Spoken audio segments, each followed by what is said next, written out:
एकदम खडे।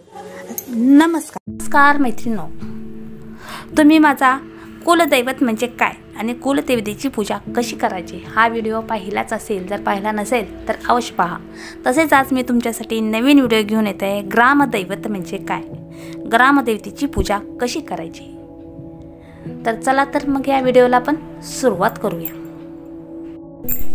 गावातील सर्व लोकांसाठी एक देवता असते, ते दैवत म्हणजेच ग्रामदैवत होय। तर तिथल्या देवतांची मूर्ती ही अगदी कोरीव व आकर्षक अशी नसते, तर ती प्रतिकात्मक असते। असं हे ग्रामदैवत हे तामस प्रकृतीचे असतात, तर त्यांची मूर्ती ही वैदिक दैवतासारखी असते। त्यांना आपण पंचपक्वानाचे नैवेद्य आपण काही ठिकाणी त्या ग्रामदेवतेला पंचपक्वानाचे आपण नैवेद्य दाखवत असतो। तर ते काही देवींना तर काही देवतांना तर पंचपक्वान लागतं, तर काहींना कोंबडा, बकरी, रेडा हे जे त्यांना नैवेद्याचा हा प्रकार असतो। तर वैदिक देवताहून त्यांचे स्वरूप आणि प्रकृती सर्वत्र वेगवेगळी असते। ती आर्यपूर्वक मूळ स्वरूपाची त्यांची देवता असते। तर ते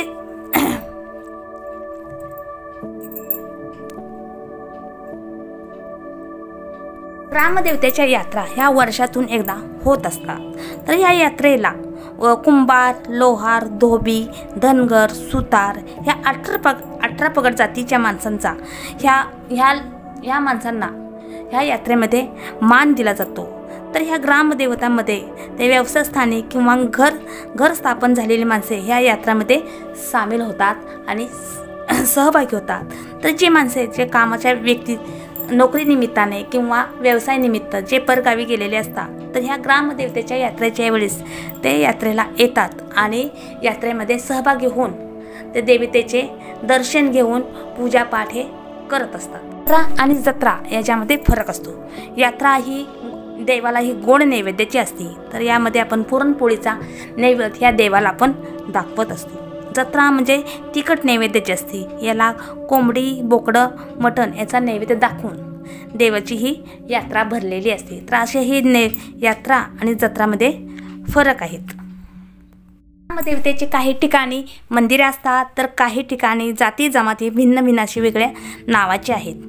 तर काही ठिकाणी गावाबाहेर किंवा गावातील एखाद्या कोपऱ्यात कुठेतरी डाग नोवलीशिवाय असं मंदिर उभारलेलं असतं। तर काही ठिकाणी त्या मंदिरात तर काही ठिकाणी मूर्ती असतेच असे नाही, तर काही ठिकाणी अगदी ओबडधोबड अगदी एखादा दगडासही ठेवलेला असतो। तर अशा ह्या तर काही वृक्षाखाली, निसर्गरम्य ठिकाणी किंवा पाण्याच्या ठिकाणी, मांडवाखाली किंवा असं चौथऱ्यावर ग्रामदेवता तिथं विराजमान केलेले असतात, तिथे त्यांची स्थापना केलेली असते। तर काही ठिकाणी मूर्ती म्हणूनच नसते, काही ठिकाणी दगड, खुंट, झाडाची जमिनीभर आलेली मुळे, तर या ठिकाणी त्याची पूजा करून ते त्यांचं कुलदैवत आहे असं ते समजत असतात। तर काही ठिकाणी मडक्यात किंवा कडुलिंबासारख्या वृक्षांची डाळी, तर याची पूजा करून सुद्धा ते आमचं कुलदैवत आहे, ते ग्रामदैवत आहे ते असे म्हणत असतात। तर काही ठिकाणी कुलदैवत किंवा कुलदेवी सुद्धा असतात। तर कुलदेवी म्हणजे काही ठिकाणी ग्रामदैवत ही स्त्री रूप सुद्धा असू शकते। मोहनजोडो व इतर अनेक ठिकाणी झालेल्या उत्खननात मातृदेवतेच्या मूर्ती भरपूर प्रमाणात सापडलेल्या आहेत। तर ही मातृदेवता सृजनाची देवता होय।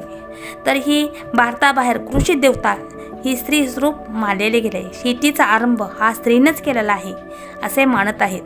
त्यामुळे काही ठिकाणी ग्रामदेवता किंवा ग्रामदेवी असे सुद्धा म्हटलेले आहे। गावावर कुठले संकट येऊ नये म्हणून आपण आपल्या ग्रामदेवतेची आपण पूजा करत असतो। तर ह्या ग्रामदेवतेची कृपा जर असेल तर रोगराई, दुष्काळ, नैसर्गिक आपत्ती आपल्यावर येत नाही अशी ती समजूत असते। तसेच धनधान्याची उपलब्धता होऊन सर्वांचे कल्याण व्हावे अशी त्यांची भाबडी समजूत असते। त्यामुळे आपण ग्रामदेवतेची ही तापस प्रवृत्तीची व शीघ्रकोपी आहेत असा त्यांचा समज असतो।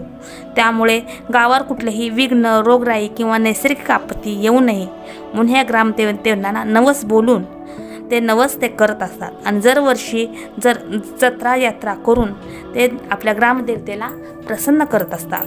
तर असे ह्या ग्रामदेवतेपुढे पशुपक्ष्यांचे काही ठिकाणी बळीसुद्धा दिले जातात। तर काही ठिकाणी पुरणपोळीचा नैवेद्य दाखवून त्या ग्रामदेवतेला प्रसन्न करून घेत असतात. तर अशा ह्या ग्रामदेवतेला ग्रामदैवत म्हणून ती जरीमरी, म्हसोबा, ज्योतिबा किंवा कोकणातील रेवळना, विदर्भातील